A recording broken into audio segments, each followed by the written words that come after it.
안녕하세요. DJ 가을입니다. 오늘의 사연 시작해 보겠습니다. 안녕하세요. 32살의 여자예요. 직장을 다니면서 노인 복지를 공부하고 있는 늦깎이 학생이자 직장인이에요. 저는 천의 고아로 살다가 얼마 전에 할머니를 찾게 되었어요. 먹고 사는 데만 급급했던 저의 할머니는 연매출 몇백억 원 되는 기업의 회장님이라는 걸 알았을 때 엄청나게 놀랐던 일이 있어 사연을 보내게 되었어요. 저는 고아원에서 자랐어요. 제가 기억도 못하는 어린 시절에 고아원에 버려졌다고 하더라고요. 고아원에 산다는 게 서글픈 일이지만 저는 유독 그랬어요.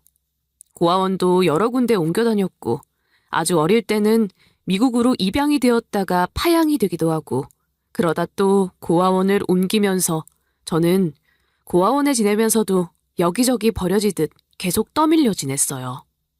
불행 말고는 아무것도 없는 시절이었어요. 너도 참 불쌍하다. 한 고아원에서 적응하면서 지내는 것도 힘든 일인데 어떻게 고아원을 이렇게 여러 군데를 옮겨서 지내니?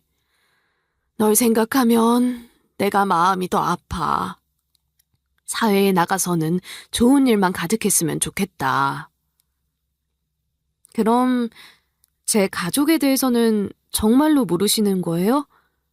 기록도 없는 거고요. 제 다리에 화상 자국이 크게 있는 거 아시잖아요. 그걸 찾는 사람도 없었어요? 제 다리에는 커다란 화상 자국이 있었는데 고아원에 버려지기 전에 다쳤다는 거 말고는 그 화상 자국에 대해서 아는 바는 따로 없었어요. 사연 없는 사람이 어디 있겠어. 부모님이야 찾으면 좋겠지만 지금까지 연락도 없고 찾아오는 사람도 없는 거 보면 너도 기대는 그만하고 네 인생을 살아. 어쨌든 저는 고아원에서 자라 성인이 되어 혼자 살게 되었는데 공부를 하고 싶어서 대학도 다니고 싶었지만 먹고 사는데 급급해서 식당에서도 일하고 공장에서도 일하면서 닥치는 대로 돈을 벌면서 살았어요. 그래도 노인복지에 관심이 있어서 없는 살림에 사이버대학교 노인복지전공으로 공부를 하긴 했죠. 저는 어릴 때부터 어른들의 사랑을 받아보지 못해서 그런지 할머니, 할아버지가 있는 사람들이 부러워서 노인복지에 관심을 갖고 있었거든요. 우리 기업 회장님이 간병인 뽑는다는 얘기 들었어? 월급도 엄청 준다는데 이번 기회에 공장 일 때려치우고 간병인이 날까봐. 어느 날 공장에서 일하는데 누군가 말하는 소리를 들었죠. 우리 공장은 식품회사 하청업체였는데 식품회사의 회장님이 몸이 안 좋아지시면서 간병인을 뽑는다는 얘기였어요. 월급이 많다는 말에 저도 귀가 쫑긋해졌죠. 그래도 연매출이 몇백억은 하는 기업의 회장님인데 간병인한테 월급 많이 준다는 게 보통 많이 주는 건 아니겠지? 회장님이 여자라서 간병인도 여자로 구한다던데? 간병이 얼마나 힘든 일인데 게다가 돈을 괜히 많이 주는 거겠어? 일이 보통 힘든 게 아니겠지. 회장님 간병이면 또 얼마나 까다롭겠어. 안 봐도 뻔하다. 그럼 너는 하지 마. 나라도 할 테니까. 일 까다로워도 월급만 많이 받는다고 하면 나는 한다. 공장 일보다야 덜 힘들지 않겠어? 회장님이 간병인을 뽑는다는 말을 사람들이 여기저기서 하더라고요. 그 말을 들은 저도 조용히 알아보았죠. 회장님이 정말로 여자 간병인을 뽑고 있다고 하더라고요. 당연히 저도 지원을 했어요. 돈 되는 일이면 닥치는 대로 하는데 월급을 많이 준다는 간병일에 지원을 안 할 이유가 없었어요. 간병인 지원해주신 분 맞죠? 노인복지를 전공했다고 되어 있네요. 우리 회장님이 관심 있다고 하셔서요. 언제부터 일할 수 있으세요? 간병인을 지원하고 며칠 안 돼서 연락이 왔어요. 많은 사람들이 간병을 지원했는데 저에게 연락이 온 거였어요. 저는 오늘이라도 바로 가능합니다. 노인복지도 공부한 것 맞습니다. 제가 합격이 된 건가요? 그럼 내일부터 당장 나오세요. 일을 하더라도 회장님이 맞지 않는다고 하면 금방 그만둬야 할 수도 있으니 명심하세요. 제가 노인복지를 공부한 것이 간병인으로 뽑히는 데 큰 도움이 되었더라고요. 저는 좋은 기회를 잡았다는 생각에 너무 좋으면서도 기업의 회장님을 모신다는 게 떨리기도 했어요. 그렇게 다음날 저는 간병인으로서 첫 출근을 하게 되었어요. 회장님의 첫 인상은 말수가 많지 않으시고 몸이 좋지 않아서 그런지 표정도 어두우시더라고요. 몸이 찌뿌둥한데 목욕부터 시켜줄 수 있어요? 내가 걷는 게 안 되는 건 아니지만 혼자서는 좀 무리가 있어서요. 저의 첫 임무는 회장님의 목욕을 도와드리는 것이었죠. 그런데 상의를 벗자마자 가장 눈에 띄는 것은 회장님의 손목과 팔 부근에 있는 큰 화상 자국이었어요. 저도 다리에 화상 자국이 있었는데 모양이나 크기도 비슷해서 왠지 더 친근감 있게 느껴지더라고요. 기업의 회장님 같은 분에게 어떻게 그런 흉터가 있나 놀랍기도 하고 저와 비슷한 모양의 흉터를 가졌다는 것이 괜히 신기하기도 하고 그렇더라고요. 화상 자국이 생각보다 좀 심하죠? 보기엔 험하지만 내 나름 사연이 있어서 화상 제거 시술도 받지 않고 남겨둔 거예요. 네. 회장님 같은 분은 고생이라고는 전혀 모르실 것 같았는데 화상 자국이 있어서 좀 놀랐어요. 내가 고생을 왜 안 해?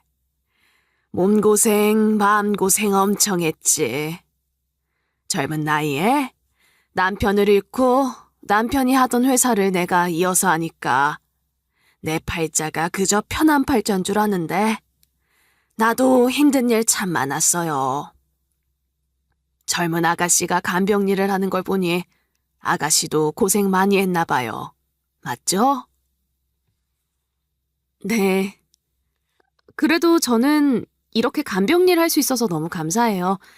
제 능력이 되는 한 최선을 다할게요. 그 말 참 좋네. 능력이 되는 한 최선을 다한다는 말. 아가씨는 성실하게 일 잘할 것 같아요. 나도 앞으로 잘 부탁할게요. 회장님은 저랑 말도 섞지 않으실 줄 알았는데 저를 따뜻하게 대해주셨어요. 저는 정말로 제가 할 수 있는 최선을 다해서 회장님을 꼼꼼하게 살피고 일상생활에 지장이 되지 않게 도와드렸어요. 제가 서툴 때도 많았지만 그럴 때마다 회장님은 괜찮다고 해주시더라고요. 그래서 저는 더 최선을 다하고 싶다는 생각이 들었고 그런 마음을 회장님은 다 알아주시는 것 같았어요. 근데 젊은 아가씨가 간병 일한다고 하면 집에서는 그런 일 왜 하냐고 말리지는 않았어요? 아, 저는 부모님이 안 계셔서요. 제가 고아원에서 자라서 친척이나 가족도 없고요. 참 힘들고 외로웠겠네. 노인복지를 공부했다고 들었는데 돈 버는 것도 힘들었을 텐데 공부는 어떻게 했어요? 공장일 하면서 사이버 대학 졸업했어요. 제가 어릴 때부터 어른의 사랑을 못 받아봐서 그런지 노인복지에 관심이 생기더라고요. 어린 나이에 참 대단하다. 돈 버는 것도 어려운데 어떻게 공부까지 할 생각을 했을까? 회장님은 원래 경영에 관심이 많으셨던 거예요? 어떻게 회장님이 되셨어요? 나한테 그렇게 질문하는 사람 처음 보네. 남편이 하던 사업인데 나도 사업에 관심이 있어서 남편 잃고 내가 계속하게 된 거예요. 처음에는 많이 어려웠는데 지금은 사정이 많이 좋아졌죠. 회장님과 저는 의외로 대화가 잘 통했어요. 살아온 배경이 달라도 너무 달라서 무슨 말을 해도 대화가 통하지 않을 거라고 생각했는데 회장님 성격이 참 소탈하고 따스하셨어요. 다른 사람은 회장님을 어려워했지만 저는 그런 어려움을 크게 느끼지 않았죠.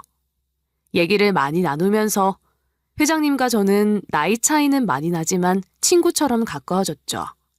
저의 간병인 생활은 생각보다 즐겁기까지 했어요.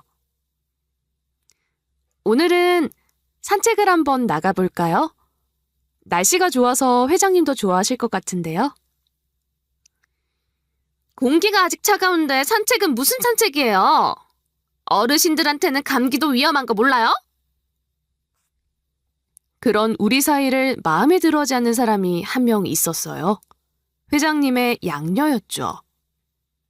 회장님에게는 저보다 나이가 많은 양녀가 하나 있었는데 제가 일을 할 때면 한시도 눈을 떼지 않았어요.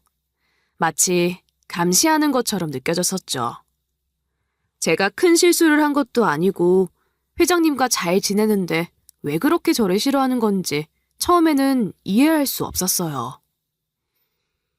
이봐요. 그렇게 쿵쿵거리면서 걷지 말라고 했잖아요. 여기가 운동장인 줄 알아요? 회장님이랑 지내려면 걸음걸이도 조심해야 된다고 내가 몇 번을 말해요? 제발 조용히 좀 걸어요. 죄송합니다. 회장님이 추우실까봐 빨리 담요를 가져다 드리려다 보니까 저도 모르게 뛰게 되었어요. 그런 건 미리미리 준비를 해놨어야죠. 간병일을 너무 만만하게 보는 거 아니에요? 당신 아니어도 이 일 하겠다는 사람이 얼마나 많은 줄 알아요? 정신 차려요. 죄송합니다. 더 정신 차리고 신경 쓰겠습니다. 다시는 이런 일이 없도록 조심하겠습니다. 결혼은 안 해봤지만 시집살이가 이런 게 아닐까 예상이 될 정도로 사소한 일에도 구박을 하더라고요. 회장님과 제가 금방 가까워진 것을 마음에 안 들어한다는 걸 한눈에 알 수 있었죠. 왠지 질투를 하는 것 같았어요. 그래서 말도 안 되는 트집도 많이 잡혔어요. 우리 엄마 넘어지라고 이렇게 놨어요? 욕실에 물기도 안 닦아서 바닥이 흥건하잖아요. 엄마 미끄러워서 넘어지기라도 하면 어쩌려고 이래요? 이런 건 기본 아니에요? 저는 분명 욕실 물기를 다 닦았거든요.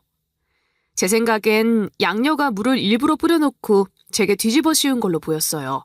왜냐하면 제가 욕실을 사용하고 난 후에 곧바로 양녀가 그 안으로 들어가는 걸 본 이후였거든요. 저는 분명히 물기 다 닦았어요. 욕실 바닥 마른 거 확인까지 다 했다고요. 앞으로 또 이런 일 있으면 그냥 안 넘어갈 거니까 그런 줄 알아요. 엄마가 얘기 좀 들어준다고 일 대충 해도 된다는 뜻 아니니까 정신 차리라고요. 한 번은 또 이런 일도 있었어요. 물론 이번에도 억울한 일이었죠. 휠체어 브레이크도 안 걸어놨어요? 진짜 미친 거 아니에요? 엄마가 휠체어에서 떨어져 다치기라도 하면 어쩌려고! 이건 간병인으로서 기본적인 거 아닌가요? 정신 안 차려요? 양녀가 소리를 빽 지르는데 저는 깜짝 놀랐어요.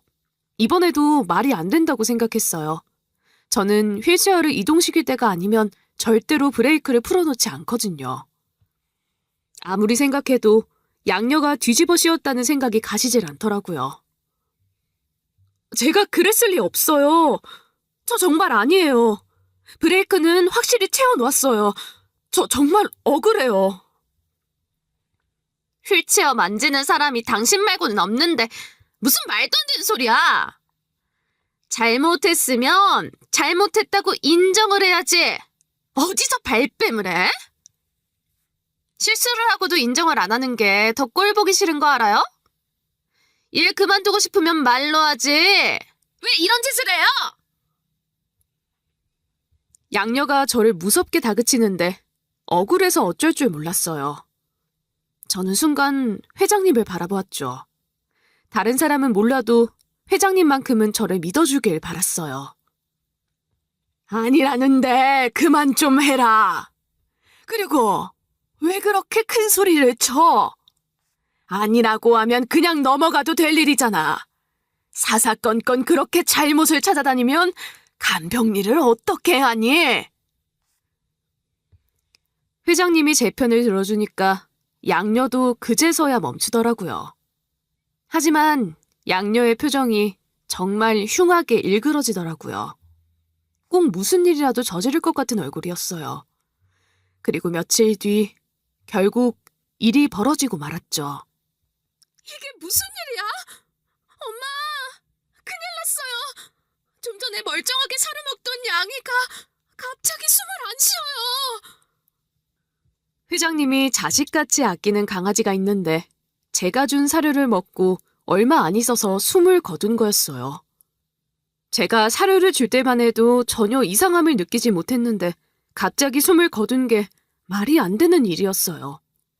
평소에는 너무나 건강했고 아침까지만 해도 활기차게 뛰어다녔기 때문에 더더욱 이상했죠. 저도 예쁘다고 귀여워했던 강아지인데 제가 사료를 준 다음에 그런 일이 생겼으니 저 또한 슬프기도 했지만 순간 불안함을 느꼈어요. 이 일이 저에게 큰 문제가 될 것 같은 느낌이 들더라고요. 그게 무슨 소리야? 아까까지만 해도 멀쩡했던 양이가 갑자기 숨을 안 쉰다니. 그게 무슨 말도 안 되는 소리야. 그 사이에 무슨 일이 있었던 거야? 회장님은 놀라서 소리치고 저는 직감적으로 이 불통이 저에게 튈 거라는 걸 알 수 있었죠. 너야? 네가 그런 거야. 네가 양이한테 사료 주고 갑자기 양이가 저렇게 됐어. 네가 사료에다 무슨 짓을 한 거지? 저는 정말로 모르는 일이에요. 저는 그냥 평소처럼 사료를 준 것 말고는 아무것도 한 게 없어요. 더 말고는 양이한테 사료도 간식도 준 사람이 없는데 무슨 소리야? 갑자기 양이가 왜 이렇게 돼? 어떻게 이런 못된 년이 우리 집에 들어온 거지? 너 대체 무슨 속셈으로 우리 집에 들어온 거야? 어? 양녀는 다짜고짜 저에게 달려들어 제 머리채를 잡고 흔들더라고요. 어지럽고 혼란스러웠지만 저는 한 가지는 분명히 알았어요. 너무 억울하다는 것. 그리고 욕실에 자기가 물을 뿌려놓고 저에게 뒤집어 씌운 것처럼 양녀가 저를 모함하는 게 아닐까 하는 생각도 들더라고요. 저 그런 짓 한 적 없어요. 전 그냥 평소처럼 사료를 준 것 말고는 아무것도 한 게 없어요. 전 정말로 모르는 일이에요. 저 아니에요. 당장 우리 집에서 나가. 이번 일 절대로 그냥 넘어가지 않을 거야. 소송 걸 거니까 그런 줄 알아. 엄마, 얘 가만 놔두면 안 되래요. 이런 애는 더한 짓도 꾸미고도 남아요. 이런 사람 집에 계속 둘 거예요? 양녀의 말을 들은 회장님이 저에게 당장 나가라고 소리를 지르더라고요. 네가 정말 양이를 죽게 만든 거야? 너 당장 내 집에서 나가. 꼴도 보기 싫으니까 당장 나가. 저 좀 살려주세요. 저 정말 아니에요. 그럴 리가 없어요. 제가 왜 그러겠어요. 이건 모함이에요. 소송이란 말도 놀랐지만 회장님의 반응에 저는 기겁할 듯 놀라서 무릎까지 꿇고 빌었어요. 그런데 모함이라는 말에 양녀가 화가 머리끝까지 나서 저에게 발길질을 하더라고요. 모함? 그럼 누가 너 대신 우리 양이 해치고 너한테 뒤집어 씌우기라도 했다는 거야? 이거 완전 또라이네. 엄마가 양이를 예뻐하니까 전현이 질투나서 양이 밥에 못한 거예요. 얘 당장 내쫓아야 돼요. 이런 애가 집에 있으면 또 무슨 짓을 꾸밀지 모른다고요. 저 정말 아니에요. 전 양이를 귀엽다고만 생각했지 해칠 생각한 적 한 번도 없어요. 제가 어떻게 양이를 해쳐요? 지금까지 양이 아픈 적 한 번 없던 애야. 너 말고 이런 짓 꾸밀 사람 누가 있어? 걔가 무슨 잘못이 있다고 이런 짓을 해? 저는 아니라고 울며불며 외치고 매달렸죠. 그러는 과정에서 입고 있던 바지가 딸려 올라가면서 제 다리에 화상 흉터가 보였더라고요. 그런데 그 흉터가 양녀를 더 자극했나 봐요. 그 흉터를 본 양녀가 또 소리를 치더라고요. 얘 봐라. 다리에 문신 있던 것도 지운 거니? 너 이거 문신 지우던 흉터지? 이런 양아치 건달을 봤나? 엄마! 얘 당장 내보내야 돼요. 얘 완전 노리고 우리 집에 들어온 거라고요. 회장님을 바라보았지만 회장님은 양이를 잃은 충격 때문인지 아무 말씀 없이 멍하니 계시더라고요. 이거 그런 거 아니에요. 저는 여기에 간병하러 온 거지. 한 번도 나쁜 마음 가진 적 없어요. 제발 저 좀 믿어주세요. 양녀는 마치 준비라도 한 것처럼 저를 쫓아낼 말들은 쉬지 않고 내뱉더라고요. 제가 아무리 애원을 해도 양녀는 저를 때리고 저에게 독한 말을 쏟아내더라고요. 저는 그렇게 그 집에서 쫓겨났어요. 정말 억울했지만 제 얘기를 들어주는 사람은 아무도 없었죠. 회장님 집에서는 저를 소송한다고 했는데 저는 모아놓은 돈도 없고 변호사를 쓸 수도 없는데 이제 정말 나락으로 떨어지는구나 생각이 들더라고요. 제 주제에 간병인으로 너무 좋은 생활을 즐겼던 것이 죄였나 봐요. 저는 울다 잠들기를 반복하며 며칠을 보냈어요. 그때는 앞이 깜깜해서 다른 일을 할 생각이 들지도 않더라고요. 그리고 어느 날 모르는 번호로 연락이 왔어요. 회장님 측 변호사입니다. 지금 제 사무실로 와주시면 설명드릴 게 몇 가지 있습니다. 저한테 소송 거는 문제 때문에 그러신 거죠? 근데 저는 결백하고 억울한데 제 얘기도 들어주실 건가요? 그보다 더 중요한 문제가 있어서 그 얘기부터 해야 할 것 같습니다. 일단은 사무실로 오시죠. 변호사가 더 중요한 문제라고 하는데 그 말이 훨씬 두렵더라고요. 저는 기력이 다 떨어진 몸을 겨우 이끌고 변호사 사무실을 찾아갔어요. 그곳에 가니 제가 며칠 동안 정성껏 보살폈던 회장님도 계시더라고요.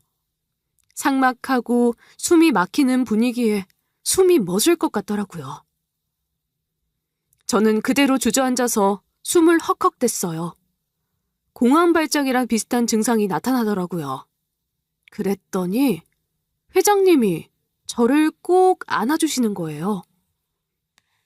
회장님의 품에 안기고 나서야 저는 좀 진정이 되면서 제정신으로 돌아오더라고요.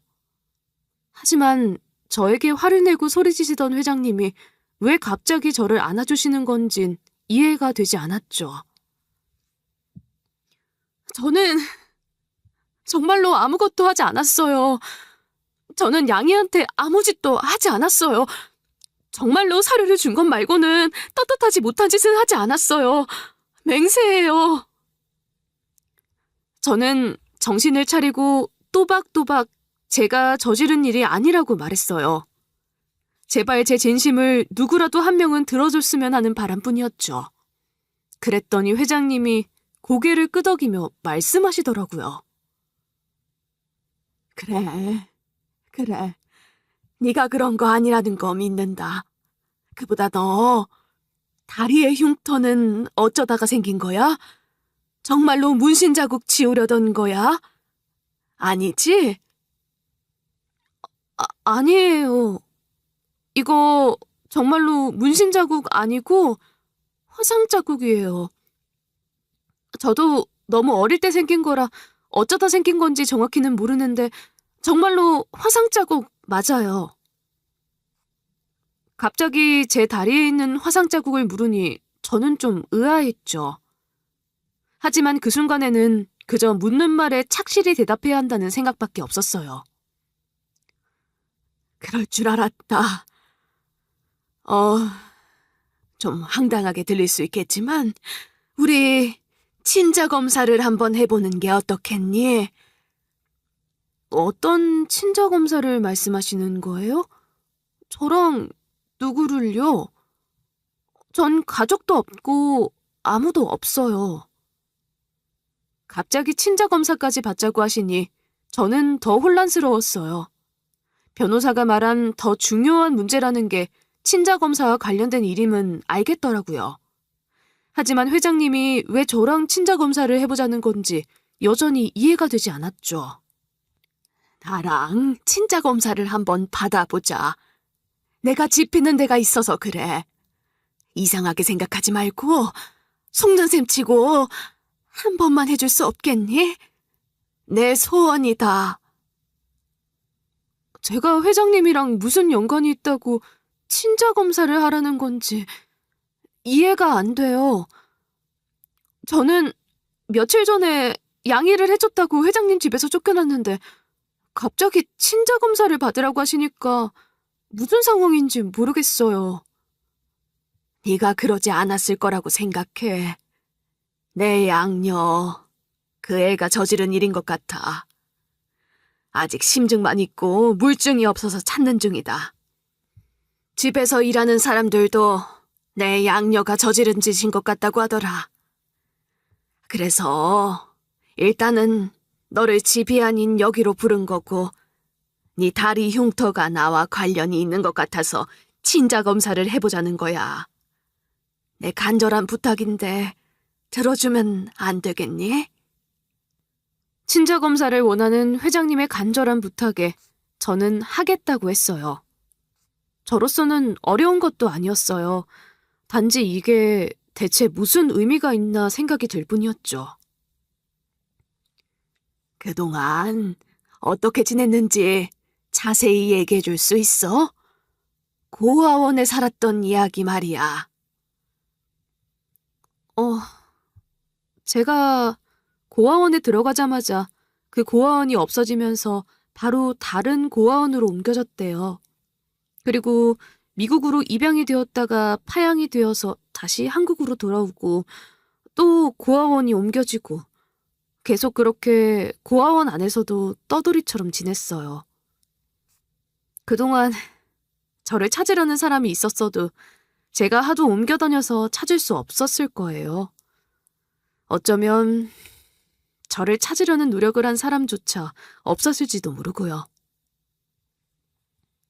제 말을 들은 회장님은 알 수 없이 묘한 표정을 지으시더라고요. 안타깝다고 생각을 하시는 건지 뭐 이런 애가 다 있나 생각을 하시는 건지 알 수가 없었죠. 어쨌든 저는 그렇게 제 얘기도 하고 양이가 숨을 거둔 게 제 탓이 아니라고 믿는다는 얘기도 듣고 친자 검사까지 했어요. 이제 와서 이런 부탁이 너한테 어떻게 들릴지 모르겠지만 간병일 계속 해주면 안 되겠니? 나는 네가 내 곁에 계속 있어줬으면 좋겠는데. 제가 다시 회장님 댁으로 들어가면 회장님 따님분이 싫어하실 거예요. 그게 제일 걱정이 돼요. 그 애는 내가 내보낼 거야. 그건 걱정하지 말고 너만 괜찮다면 예전처럼 간병일을 해줘. 난 너를 곁에 두고 지내고 싶어. 친자 검사랑 상관없이 네가 간병일을 잘했어.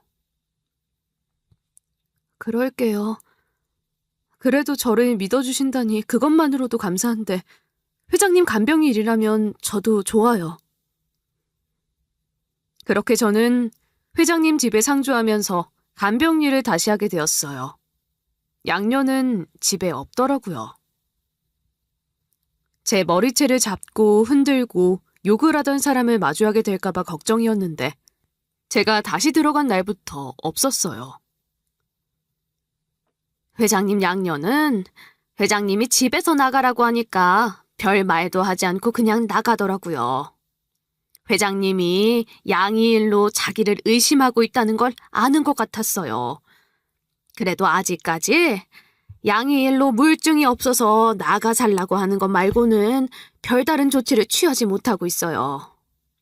양녀도 그저 조용히 있기만 해서 지켜보던 우리는 이게 무슨 상황인가 당황스럽기만 하지 뭐가 뭔지 모르겠더라고요. 그럼 그 일은 아직도 해결이 안 된 거예요? 그냥 짐작으로 양녀가 그랬을 거다 다들 그렇게 말은 하는데 아직은 정확한 게 아무것도 없어요. 그나저나 잘 왔어요. 강아지도 죽고 그래서 회장님이 계속 얼굴이 어두우셨는데 우리 간병인이 오니까 그래도 회장님이 좀 웃으시네. 제가 회장님 집으로 돌아왔더니 파출부 아주머니가 반겨주면서 양녀의 얘기를 해주시더라고요. 양녀가 회장님 집에서 쫓겨나긴 했지만 여전히 양이를 해친 범인에 대해서는 확실한 게 아무것도 없었죠. 어쨌든 그 일로 회장님은 집안도 불안하다며 한두 개밖에 없던 홈캠을 여러 개 더 설치하셨어요. 저는 떳떳했기 때문에 차라리 잘 됐다는 생각이 들더라고요. 그 이후로 저는 회장님 집 밖으로는 단 한 번도 나가지 않았죠. 회장님 보는 앞에서 투명하게 일했고요. 제 주변에 홈캠이 있어서 제가 얼마나 똑바로 일을 하고 있는지 증거로 남길 수 있어서 더 좋았어요. 그렇게 며칠이 지나고 대망의 날이 온 거예요. 천륜의 끈은 끊을 수 없다고 하더니 결국 만나는구나. 내 손녀인 너를 이제야 만나는구나. 이리 와봐. 어서 이 할머니 좀 한번 안아줘. 회장님이 친자검사 결과지를 손에 쥐고 저를 빤히 바라보더니 오열을 하시더라고요. 그리고 저를 손녀라고 부르시는데 평생을 고아로 살아온 제가 갑자기 회장님의 손녀라니까 너무 놀랍고 믿기지 않았어요. 그리고 회장님은 대체 저를 어떻게 알아보고 친자검사를 하자고 하신 건지, 회장님은 무슨 사연을 갖고 계신 건지 머리가 복잡하기만 했어요. 제가 회장님 손녀라고요? 아니, 어떻게 그런 일이 있을 수가 있죠? 저는 평생 고아원에서 자랐는데 정말 그 결과가 맞아요? 맞아. 네가 내 손녀 맞아. 그럴 줄 알았어. 네 다리의 흉터를 처음 봤을 때 설마 했지만 두고두고 생각해도 네가 맞는 것 같았어. 흉터가 무슨 상관이 있는 건지 모르겠어요. 흉터에 무슨 사연이 있는 거예요? 지금은 나에게 양녀가 있지만 나에게는 원래 아들이 하나 있었단다. 대학 공부를 위해 미국으로 유학을 갔다가 돌아왔는데 배가 부른 여자 하나를 데리고 왔더라고. 자기가 결혼할 여자라고 했어. 미국에서 같이 공부한 여자라는데 들어보니 집안도 좋고 예쁜 여자였지. 그래도 어른들한테 허락도 없이 아이부터 가진 두 사람이 괘씸했지. 그런데 그 여자애가 참 마음에 들긴 하더구나. 아이까지 가졌는데 결혼도 시켜줄 생각이었어. 결혼을 반대할 생각은 전혀 없이 내 아들과 잘 지내는 모습을 보고 싶은 사랑스러운 여자였어. 그 사람이 너희 엄마란다. 그 뒤에 회장님이 말씀해준 내용은 이랬어요. 여자의 배가 너무 부른 상태였기에 아이를 낳은 다음에 식을 올리려고 했다고 했어요. 그렇게 아이가 태어나고 결혼식을 올리기 겨우 며칠 전에 집에서 불이 난 거예요. 회장님은 아들과 며느리를 구하려고 했는데 아들과 며느리가 아이부터 밖으로 내보내달라고 했죠. 회장님이 뛰어서 아이를 밖으로 구해냈어요. 그 과정에서 불꽃이 튀어 회장님의 손목과 팔에는 화상을 입었고 아이의 다리에도 화상을 입었는데 그 상처의 모양이 회장님 것과 똑같았다고 하더라고요. 문제는 그 뒤를 따라오던 아들과 며느리였어요. 집에서 탈출하던 아들과 며느리는 갑자기 덮친 화마에 둘 다 목숨을 잃은 거였어요. 그 불에 죽은 아들과 며느리가 너의 아버지고 어머니야. 내가 목숨 걸고 살린 건 너였고. 그래서 네 다리에 그 화상 자국이 있었던 거야. 나는 수술을 해서 화상 자국을 없앨 수도 있었는데 그러고 싶지 않았어. 언젠가 이 화상에 대해 설명해야 할 거라고 믿고 있었거든. 화상 흉터를 없애질 않기를 잘했지. 너에게 이렇게 설명해주게 되었으니까. 근데 제가 어떻게 하다가 고아원에 버려진 거예요? 저는 살아남았는데 왜 할머니랑 살지 않고 고아원으로 버려졌어요? 왜 절 버리신 거예요? 부모님이 돌아가시고 저만 살아남아서 제가 미우셨던 거예요? 아니, 저는 이 이야기가 저와 관련이 있다는 생각은 들지 않더라고요. 그런 게 아니야. 나는 아들과 며느리를 잃고 한동안 술에 빠져 살았어. 가뜩이나 남편도 잃은 지 얼마 안 됐는데 아들이랑 며느리 될 여자까지 잃고 나니 제정신으로 살 수가 없겠더라고. 특히 어린 너를 볼 때마다 그 화상 자국이 보이면 자식과 며느리 생각이 나서 너무 괴로웠어. 한 번은 술에 너무 취해서 너를 고아원에 버리라고 했지. 당장 애를 내보내지 않으면 내가 이 애를 가만두지 않을 거라는 말에 놀란 사람들이 정말로 너를 고아원에 버린 거야. 술에 절어 살아서 완전히 미쳐있던 거였어. 그게 내 가장 큰 실수였어. 아직도 그 일을 생각하면 내 자신이 용서가 되질 않아. 정신이 들고 나서 너를 찾았는데 정말로 고아원에 갔다고 하더라. 그제서야 내가 한 미친 짓을 알게 된 거야. 당장 너를 찾으려고 했지만 고아원이 사라졌다고 하고 애가 미국으로 입양됐다고 해서 미국으로 연락을 해봤더니 다시 파양이 되었다고 하고 어디로 파양이 된 거냐고 확인해 보려고 했지만 그건 알 수 없다고 하더라. 제대로 된 기록도 없어서 널 찾을 수가 없었어. 그날 이후로 술도 끊고 너를 찾으려고 난리를 쳤어. 그렇게 몇 년을 지내다가 나도 체념하게 됐지. 내가 저지른 짓의 대가로 너를 영영 찾을 수 없는 벌을 치르는 거라고 생각했단다. 고아원이 사라져서 옮겨간 얘기며 미국으로 입양이 되었다가 파양된 얘기까지 저의 얘기와 꼭 맞더라고요. 아무도 저를 찾지 않았을 거라고 생각했는데 할머니는 저를 찾기 위해 노력했다는 것을 듣는 것만으로도 위로가 됐어요. 그래도 너를 포기하지 않고 출생신고도 했고 실종신고도 해놓은 상태였어. 다시는 못 찾을 줄 알았지만 30년 만에 너를 이렇게 만난 거야. 그것도 네가 나를 찾아올 거라곤 상상도 못했지. 넌 네 엄마를 정말 똑같이 닮았구나. 그리고 네 눈은 네 아버지를 닮았어. 너를 너무 늦게 알아봐서 내가 너무 미안해. 그래도 나한테는 너를 찾은 게 얼마나 기적 같은 일인지 아니?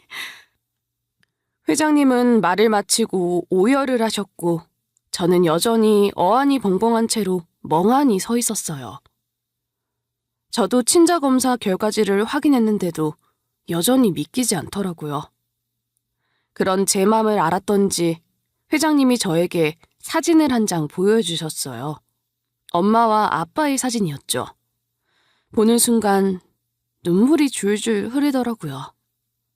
핏줄이 당긴다는 게 이런 건가. 보는 순간 제 부모님이 맞다는 생각이 들더라고요. 그때부터 실감이 났어요. 평생 고생만 했는데 오늘을 위해서 모든 고생을 했던 게 아닌가 하는 생각이 들었죠. 제가 평생 가족의 존재를 그리워했더니 이런 날도 오는구나. 감사했죠. 저에게도 기적 같은 일이에요. 비록 우리 부모님은 돌아가셨지만 저를 살리기 위해 할머니랑 부모님이 목숨을 걸었다는 게 감사하고 또 너무 죄송해요. 내가 너를 버린 건 제정신이 아닐 때 일어난 일이었어. 평생 용서를 빌어도 부족하겠지만 항상 마음이 아팠단다. 너에게 미안해서, 네 부모한테도 미안해서 항상 아팠어. 할머니가 엉엉 우시더라고요. 저는 할머니를 꼭 안아드리면서 말했어요. 제 할머니셨군요. 저는 정말 상상도 못했던 일이에요. 제 다리에 흉터가 있는 게 오늘처럼 감사했던 날은 없었어요. 저도 엉엉 울면서 할머니를 바라보았죠. 할머니는 저를 끌어안고 우리 둘은 그렇게 한참을 울었어요. 말해봐. 하고 싶은 게 뭔지. 나는 평생 너한테 해주고 싶은 거 하나도 해준 게 없어. 네가 말만 하면 나는 네가 원하는 대로 다 해줄 거야. 지금은 아무 생각도 나지 않아요. 그냥 할머니를 찾았다는 게 너무 기뻐서 그냥 좋아요. 할머니는 저에게 뭐든 해주겠다고 하셨는데 저는 그저 저에게도 할머니가 있다는 사실에 기쁘기만 했어요. 이게 전부 꿈일까봐 무섭기도 하더라고요. 솔직히 여전히 혼란스럽기도 했고요. 그리고 제 인생은 그날 이후로 완전히 바뀌었어요. 너희 부모님 있는 곳에 같이 다녀오자. 널 찾으면 그것부터 꼭 하고 싶었어. 저도 엄마랑 아빠가 너무 보고 싶어요. 같이 가요. 우리 기쁜 마음으로 가요.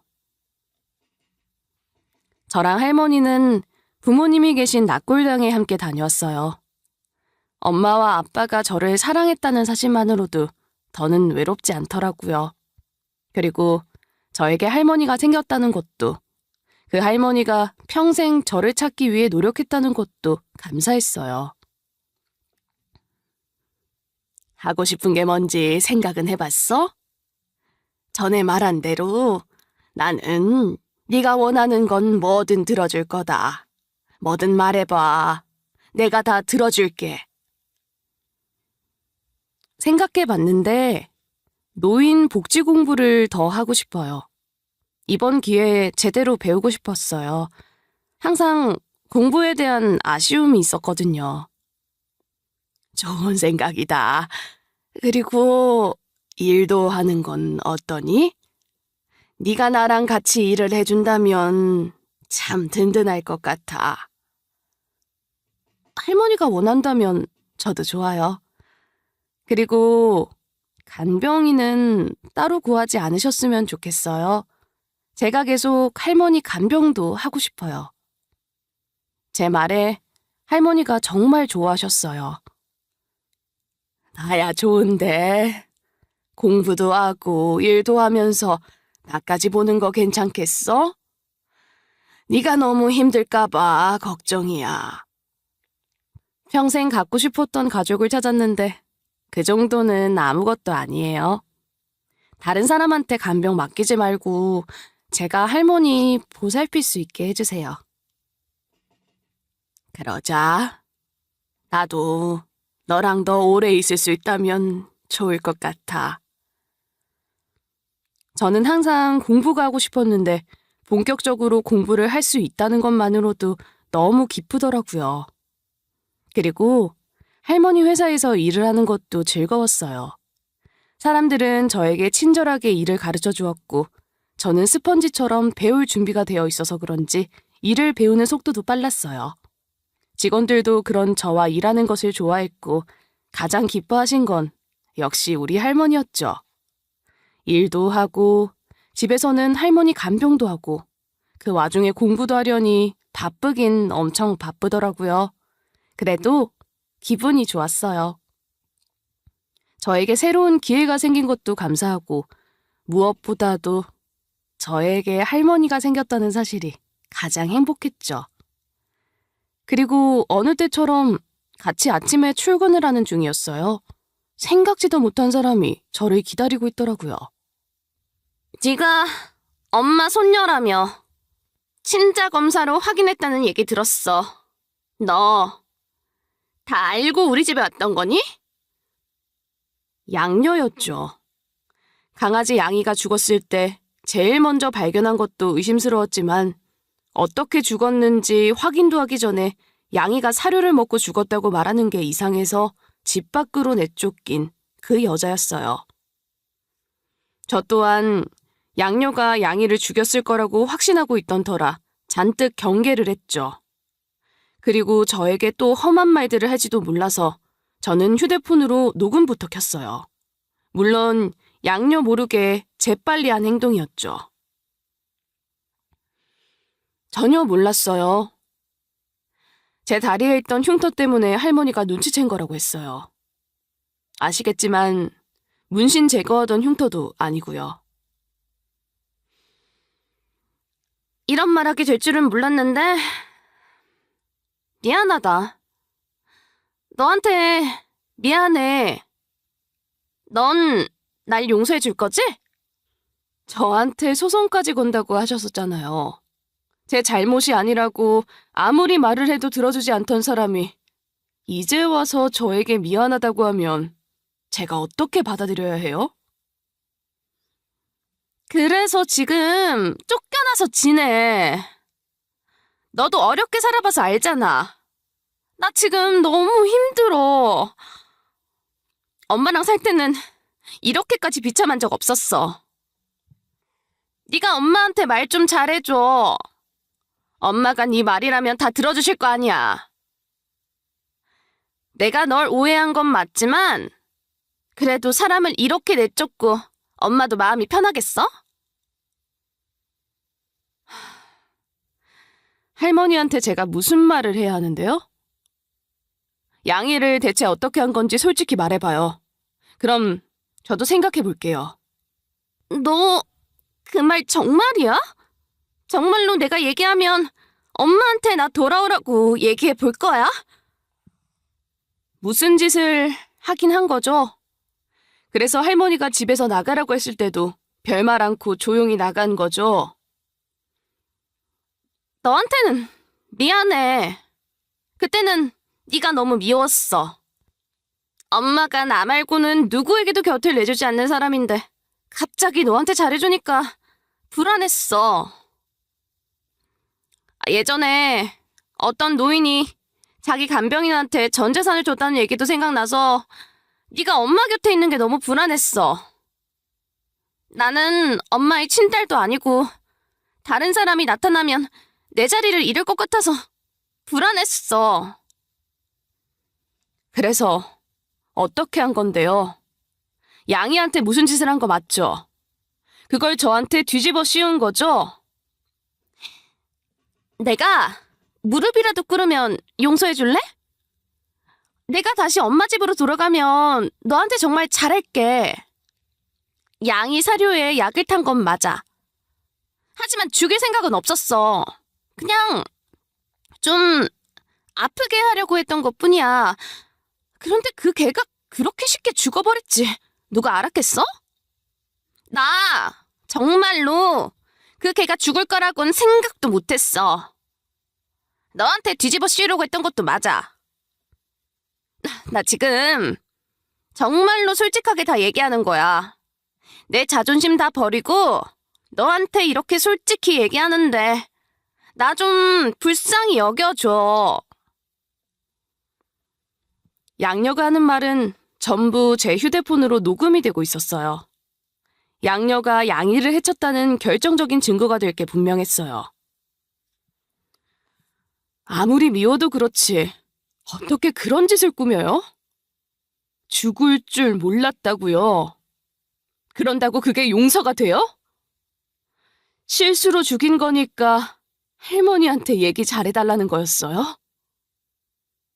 저한테 한 짓은 기억나죠? 자기가 양이를 죽여놓고 저를 때렸잖아요. 어떻게 사람이 그럴 수가 있어요? 사소한 일로 저를 구박한 건 용서할 수 있어요. 하지만 생명을 죽인 건 용서받지 못할 일이잖아요. 내가 무릎 꿇을게. 내가 잘못했어. 부탁이야. 네가 엄마한테 실수한 거라고 얘기 좀 잘해줘. 엄마가 나 의심하고 있는 거 알아. 하지만 정말로 죽일 생각은 아니었단 말이야. 나 이제 집으로 돌아가면 너랑 엄마한테 정말로 잘할게. 아, 정말이야. 개도 이쁜 걸로 한 마리 사서 들어갈게. 그러게 해줘. 죽은 강아지야. 사면 그만이라는 거예요? 당신은 생명을 해친 사람이에요. 나는 당신을 절대로 용서하지 못할 것 같아요. 양녀는 곧장 무릎을 꿇고 제 다리를 붙잡더라고요. 며칠 전과는 완전히 달라진 위치였죠. 그게 즐겁지는 않았어요. 그렇다고 용서해줄 생각도 없었죠. 그래. 내가 잘못했어. 나도 알아. 아무리 네가 질투가 나도 그러면 안 되는 거였어. 인정한다고. 이거 놓으세요. 다시는 제 앞에 나타나지 마세요. 하나도 반갑지 않아요. 그리고 지금 저나 양이한테 미안해서 무릎 꿇은 거 아니잖아요. 할머니의 배경이 탐나서 이러는 거잖아요. 그런 사람의 사과가 진심일 거라고 생각도 하지 않아요. 그래! 나 평생 유복하게 살았어. 엄마 덕에 그렇게 살았는데 이제 와서 내가 어떻게 버려져서 살아? 난 아무것도 할 수 있는 게 없다고! 그래도 스스로 해보세요. 제가 해봤는데 못할 것도 없더라고요. 원래 당신 자리도 아니잖아요. 이제 다시는 제 앞에 나타나지 마세요. 저는 그대로 양녀를 무시하고 회사로 들어갔고 양녀가 저를 따라오려고 했지만 경비하시는 분들이 그 여자를 막았어요. 그 뒤로도 몇 번이나 할머니의 양녀가 저에게 전화를 걸고 저랑 얘기를 나눠보려고 했지만 저는 한 번도 전화를 받지 않았어요. 하지만 할머니에게 얘기는 드려야 한다는 생각이 들더라고요. 저는 할머니에게 녹음 파일을 들려드렸고 양녀를 용서하고 싶은지 여쭈어봤어요. 할머니, 양녀요. 저를 찾아왔었어요. 양이를 죽인 게 자신이 맞다고 하더라고요. 그런데 죽인 건 실수였대요. 그리고 미안하다고 하는데 제 생각보단 할머니 생각이 더 중요한 것 같아서요. 나는 그 애가 일을 꾸몄을 거라고 짐작은 하고 있었지만 자기 입으로 털어놓은 걸 들으니 더 끔찍하구나. 그 애를 다시는 집안으로 들이지 않는 것은 물론 내가 키우던 개를 죽인 일로 소송을 걸 생각이야. 개를 해치는 사람은 사람도 해칠 수 있는 사람이야. 난 그런 사람 내 집에 두고 싶지 않아. 저는 할머니 의견에 따르고 싶어요. 용서가 안 되는 것도 사실이에요. 생명을 그렇게 함부로 대한 사람을 억지로 용서하고 싶지도 않아요. 그 애가 너를 때리고 너에게 함부로 한 걸 생각하면 그것도 가슴이 찢어질 것 같아. 순간 그 애의 말에 넘어가서 나도 너에게 소리를 질렀잖니. 그 일도 얼마나 가슴이 아픈데. 그 애는 또 일을 꾸밀 사람이야. 그 꼴은 못 보겠다. 할머니도 몰랐던 거잖아요. 그 일로 마음 쓰지 마세요. 우리 그 사람은 잊고 살아요. 그렇게 할머니와 할머니의 양녀의 개인적인 인연은 끊겼어요. 물론 소송은 그대로 진행이 되었죠. 그리고 저는 요즘 어떻게 지내고 있냐면요. 몸이 10개라도 부족할 정도로 바쁘게 지내고 있어요. 배우고 싶은 것도 너무 많은데 일에 대한 욕심도 있고 그 와중에 할머니랑 더 많은 시간을 보내고 싶기도 하거든요. 주변에서 사람들은 절 보고 갑자기 신데렐라가 됐다며 부러워하지만 저는 무거운 책임감도 느끼고 있어요. 할머니는 제가 기업을 이어받길 원하시고 저는 갑자기 주어진 기회에 최선을 다해야 한다는 책임감을 느끼고 있거든요. 그래도 행복한 건 할머니가 생겼다는 사실이에요. 이것만큼 기쁜 건 없죠. 그래서 무거운 책임감도 감사한 마음으로 즐기고 있어요. 전 할머니에게 더 자랑스러운 손녀가 되고 싶어요. 네가 뭘 하든 나는 네가 충분히 예쁘고 기특해. 너를 다시 찾은 게 얼마나 감사한지 몰라. 저도 할머니가 생겨서 감사해요. 저를 알아봐 주시고 찾아주셔서 감사해요. 할머니는 항상 저에게 힘이 되는 말을 해주시는데 저도 할머니에게 정말로 힘이 되어드리고 싶어요. 제 사연은 여기까지예요. 들어주신 모든 분들께 감사해요.